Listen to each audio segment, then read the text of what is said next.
Hello friends, एक बार फिर आप सभी का स्टडी अड्डा ऑनलाइन क्लासेज की ऑनलाइन टेस्ट सीरीज़ में स्वागत है। यह टेस्ट सीरीज़ आपके लिए डीएमआरसी, यूपीपीसीएल, बीएसपीसीएल और टेक्निकल एग्ज़ाम्स के लिए महत्वपूर्ण रहने वाली है। चलिए शुरू करते हैं। अपना पहला क्वेश्चन आज का इस प्रकार है। एक प्रेरण मोटर की गति नियंत्रण की निम्नलिखित में से किस स्थिति में वी को अचर रखा जाता है? बताएं। प्रेरण मोटर की गति नियंत्रण की निम्नलिखित में से किस स्थिति में V/F को अचर रखा जाता है? जल्दी से कमेंट करके बताएं। ऑप्शन आपके सामने है। अपना पहला ऑप्शन इस प्रकार है, वोल्टता नियंत्रण सहित आधार गति से कम। और दूसरा ऑप्शन अपना आवर्ती नियंत्रण सहित आधार गति से कम। ऑप्शन सी आवर्ती नियंत्रण सहित आधार गति से अधिक। और ऑप्शन डी इनमें से कोई नहीं। इस क्वेश्चन का आंसर क्या होगा? Below base speed with frequency control, अर्थात इसका राइट आंसर होगा ऑप्शन नंबर बी।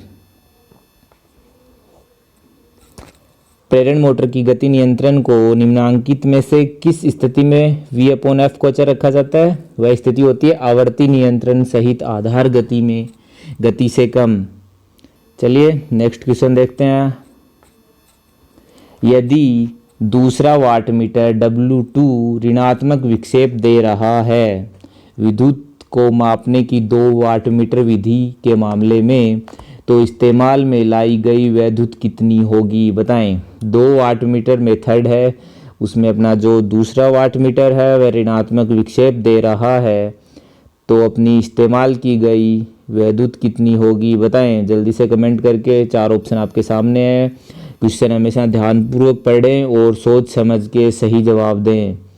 अगर आपने अभी तक यूट्यूब चैनल को सब्सक्राइब नहीं किया है तो सब्सक्राइब ज़रूर कर लें।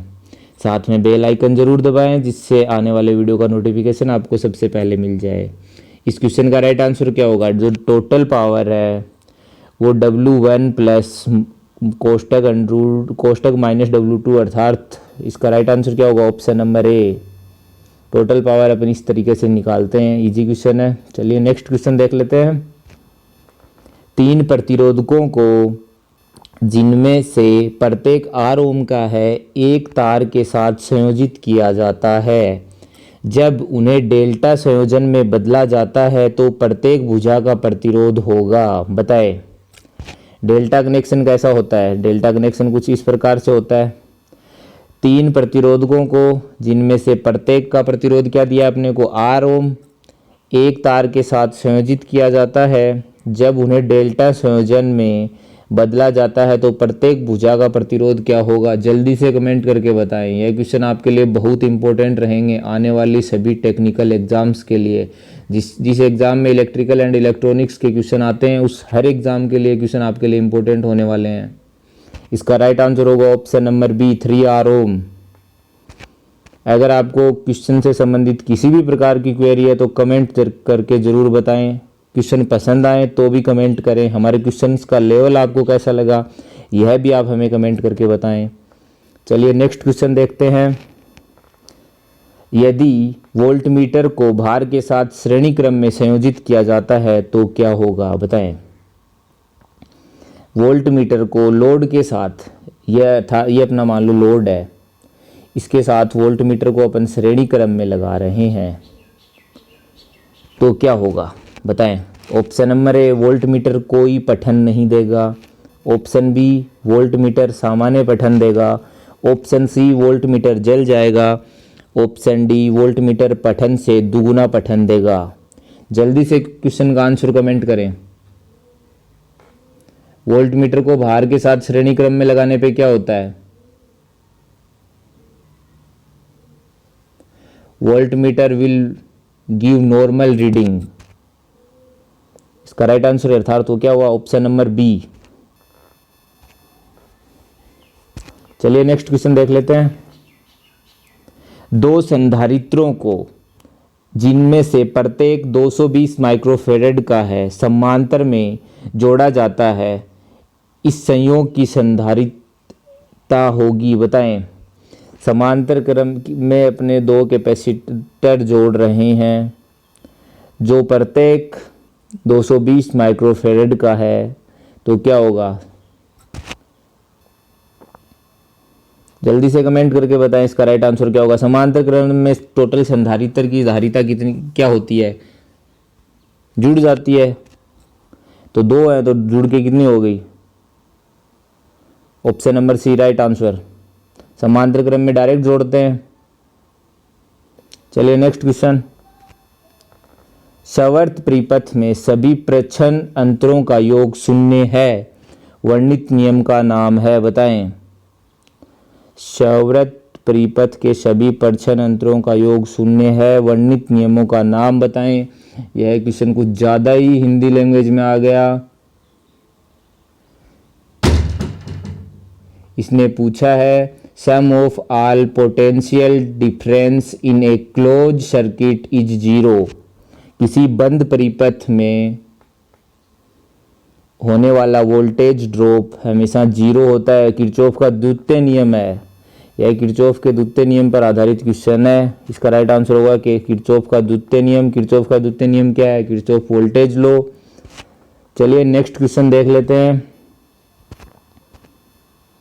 सीआरओ पर प्राप्त लिसाजू प्रतिरूपों को इनमें से क्या निर्धारित करने के लिए प्रयोग किया जाता है, जल्दी से कमेंट करके बताएं।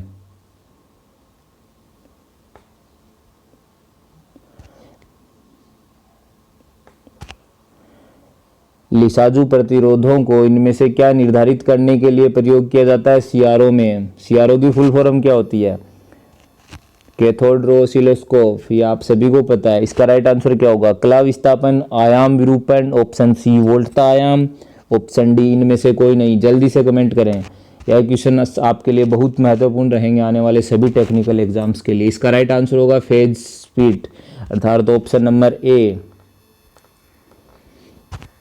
चलिए नेक्स्ट क्वेश्चन देख लेते हैं। गलती से वोल्ट मीटर एवं एमीटर जैसा कि चित्र में दर्शाया गया है आबद्ध है। अपन वोल्ट मीटर कौन सी क्रम में लगाते हैं, वोल्ट मीटर अपन सर्किट के किस में लगाते हैं, समांतर क्रम में, और एमीटर किसके साथ लगाते हैं, श्रेणी क्रम में। लेकिन चित्र में क्या किया, एमीटर को समांतर क्रम में लगा दिया, वोल्ट मीटर को श्रेणी क्रम में लगा दिया। तो इस कंडीशन में क्या होगा बताएं। ऑप्शन नंबर ए केवल वोल्ट मीटर जलेगा, ऑप्शन बी केवल एमीटर जलेगा, ऑप्शन सी दोनों वोल्ट मीटर एवं एमीटर जलेंगे, ऑप्शन डी कोई भी नहीं जलेगा, बताएं। अगर अपने वोल्ट मीटर को श्रेणी में, एमीटर को समांतर में लगाया तो क्या होगा। अपना जो वोल्ट मीटर होता है उसके स्पेसिफिकेशन क्या होते हैं, इसका प्रतिरोध हाई होता है, इसको श्रेणी क्रम में लगाने से कोई फर्क नहीं पड़ेगा। एमीटर का प्रतिरोध क्या होता है, बहुत कम होता है, इसको समांतर में लगाएंगे, इसको फुल वोल्टेज मिलेंगे तो ये क्या होगा, जल जाएगा। इसका राइट आंसर क्या होगा, ऑप्शन नंबर बी। चलिए नेक्स्ट क्वेश्चन देखते हैं। इनमें से कौन सा कथन सही है, जल्दी से आपके सामने 4 ऑप्शन दिए हैं, कथन दिए हैं, इनको पढ़ो और इसका राइट आंसर आप हमें कमेंट करके बताओ। अगर आपने अभी तक हमारे यूट्यूब चैनल स्टडी अड्डा ऑनलाइन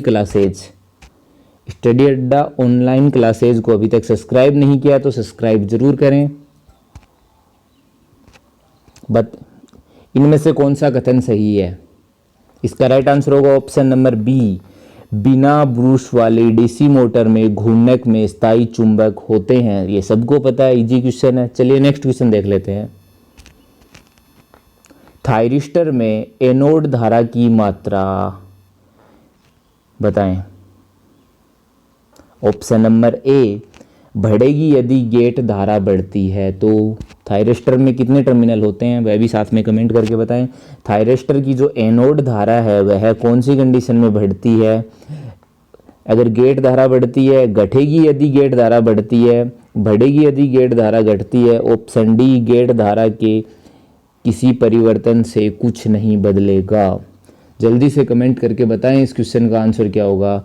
इस क्वेश्चन का आंसर क्या होगा, ऑप्शन नंबर डी गेट धारा के परिवर्तन से एनोड की धारा की मात्रा में कुछ नहीं बदलेगा।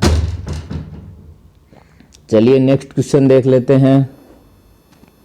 ट्रांसफॉर्मर आयरन लॉस को इसके कंपोनेंट से अलग करने के लिए हम क्या करते हैं। ऑप्शन नंबर ए अनुपात V/F स्थिर रखते हैं, ऑप्शन बी वोल्टेज स्थिर रखते हैं, ऑप्शन सी फ्रीक्वेंसी एफ स्थिर रखते हैं, ऑप्शन डी इनमें से कोई नहीं। जल्दी से कमेंट करके बताएं ट्रांसफॉर्मर के आयरन लॉस को इसके कंपोनेंट से अलग करने के लिए हम क्या करते हैं।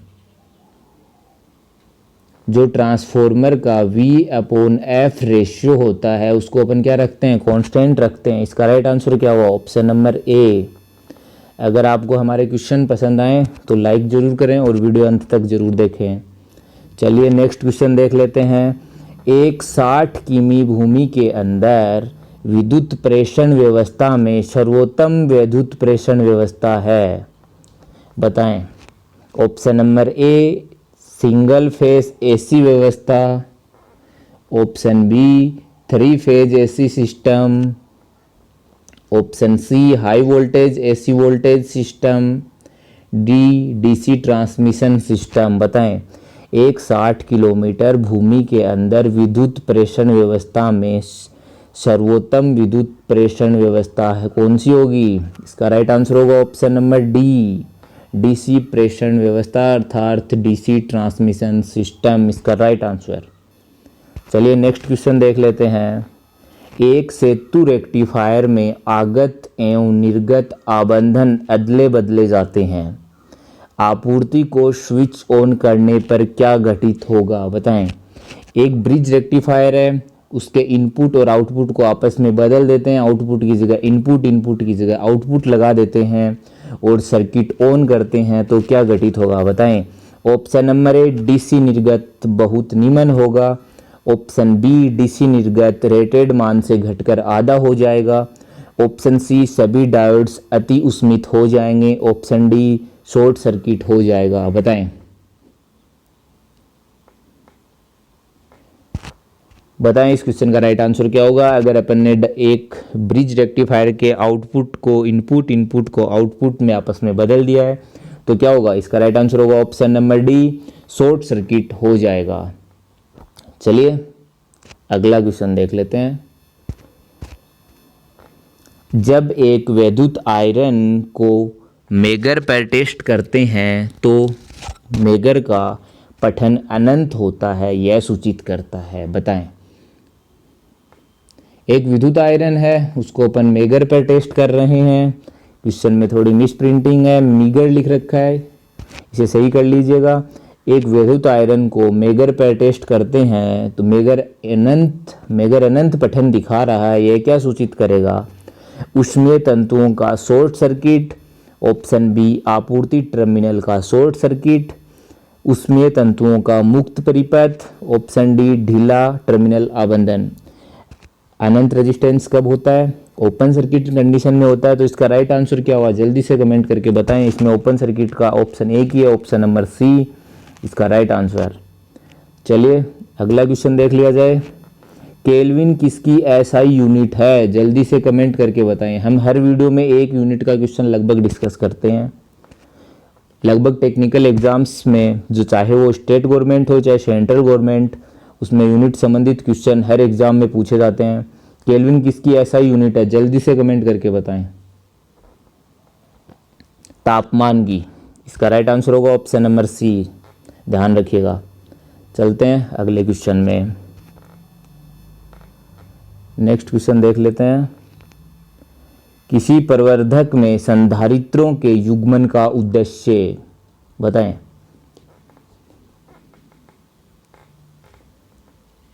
किसी प्रवर्धक में संधारित्रों के युग्मन का उद्देश्य क्या होता है, प्रवर्धक को इंग्लिश में क्या बोलते हैं, एम्पलीफायर, बताएं। एम्पलीफायर में अपन कैपेसिटर क्यों लगाते हैं, ऑप्शन नंबर ए आउटपुट अर्थात निर्गम पर नियंत्रण करना, ऑप्शन बी प्रतिबाधा सुमेलन प्रदान करना, ऑप्शन सी प्रवर्धन और डायोड के बीच डीसी वियोजन प्रदान करना, ऑप्शन डी बेड विस्तार बढ़ाना है, बताएं। एम्पलीफायर में अपन कैपेसिटर क्यों यूज करते हैं, उसका अपना उद्देश्य क्या है, इसका उद्देश्य होता है ऑप्शन नंबर सी प्रवर्धन अर्थात एम्पलीफायर और लोड के बीच डीसी वियोजन प्रदान करना। चलिए नेक्स्ट क्वेश्चन देख लेते हैं। चित्र में दिखाया गया परिपथ है, आपके सामने एक सर्किट है स्क्रीन पर, बताएं यह परिपथ किसका है? ऑप्शन नंबर ए खांचा फिल्टर, ये एक फिल्टर सर्किट है। फिल्टर सर्किट कहाँ काम आते हैं वो आप हमें कमेंट करके बताएंगे। बैंड पारक फिल्टर, सी उच्च पारक फिल्टर, डी निम्न पारक फिल्टर। यानी कि अब इनको मैं तो आपको इंग्लिश में बता देता हूँ थोड़ा बहुत। ऑप्शन नंबर सी यानी कि high pass filter, option D low pass filter, option B band pass filter और ऑप्शन ए नोच फिल्टर। बताएं इसका राइट आंसर क्या होगा? एक सर्किट आपके सामने है, कौन सा फिल्टर का सर्किट है? इसका राइट आंसर क्या होगा? ये एक लो पास फिल्टर है। इसका राइट आंसर क्या होगा? ऑप्शन नंबर डी, ये लो पास फिल्टर का सर्किट है। हाई पास बैंड पास के सर्किट अलग होते हैं, उनको भी अपन डिस्कस करेंगे आने वाले वीडियो में जल्द। चलिए नेक्स्ट क्वेश्चन देख लिया जाए। यदि किसी विद्युत प्रतिरोध की लंबाई दोगुनी कर दी जाए तो इसकी प्रतिरोधकता पर इसका क्या प्रभाव पड़ेगा? बताएं। विद्युत प्रतिरोध की लंबाई दोगुनी कर दी जाए तो इसकी प्रतिरोधकता पर क्या प्रभाव पड़ेगा? एक फॉर्मूला होता है R equal rho L upon A. ठीक है, प्रतिरोधकता इसमें क्या होती है? रो। प्रतिरोधकता किस पे डिपेंड करती है? लंबाई दुगुनी करने से, आधी करने से प्रतिरोधकता पर कोई प्रभाव नहीं पड़ता। इसका राइट आंसर क्या हुआ? ऑप्शन नंबर डी, प्रतिरोधकता किस चीज़ पे डिपेंड करती है। क्वेश्चन ये बना, इसका कमेंट आंसर करें जल्दी से। प्रतिरोधकता मटेरियल पर डिपेंड करती है कि वो किस मटेरियल का है। चलिए नेक्स्ट क्वेश्चन देख लेते हैं। एक कैपेसिटर 5 वोल्ट पर 0.12 कूलाम चार्ज स्टोर करता है, इसकी धारिता होगी। धारिता का फॉर्मूला क्या होता है? Q equal CV। जल्दी से कमेंट करके बताएं इस क्वेश्चन का राइट आंसर क्या होगा।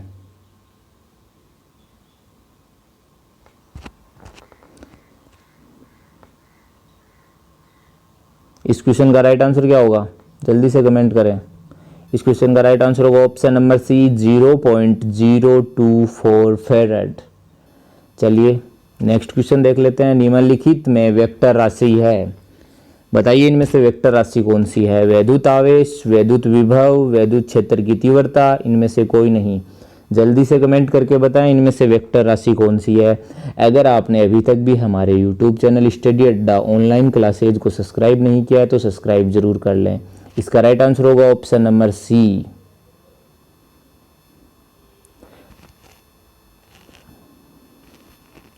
विद्युत दबाव समान होता है किसके? जल्दी से कमेंट करके बताएं। ऑप्शन नंबर ए विद्युत धारा के, ऑप्शन बी वोल्टेज के, ऑप्शन सी प्रतिरोध के, ऑप्शन डी चालकता के। विद्युत दबाव किसके समान होता है? जल्दी से कमेंट करें। विद्युत धारा के। विद्युत धारा क्या होती है? I। अगर आपने हमारे YouTube चैनल को अभी भी सब्सक्राइब नहीं किया है तो सब्सक्राइब करें, इस वीडियो को लाइक जरूर कर दें। स्टडी अड्डा ऑनलाइन क्लासेज में बने रहने के लिए आप सभी का धन्यवाद। हमारे YouTube चैनल पर रोजाना शाम 8:15 पर इस तरह के प्रश्न डिस्कस किए जाते हैं। हमारे साथ रोजाना 8:15 पे जुड़ें और इस तरह के क्वेश्चन डिस्कस करें हमारे साथ। धन्यवाद दोस्तों, मिलते हैं जल्दी अगले वीडियो में। हमारे क्वेश्चन का लेवल कैसा लगा कमेंट करके ज़रूर बताना।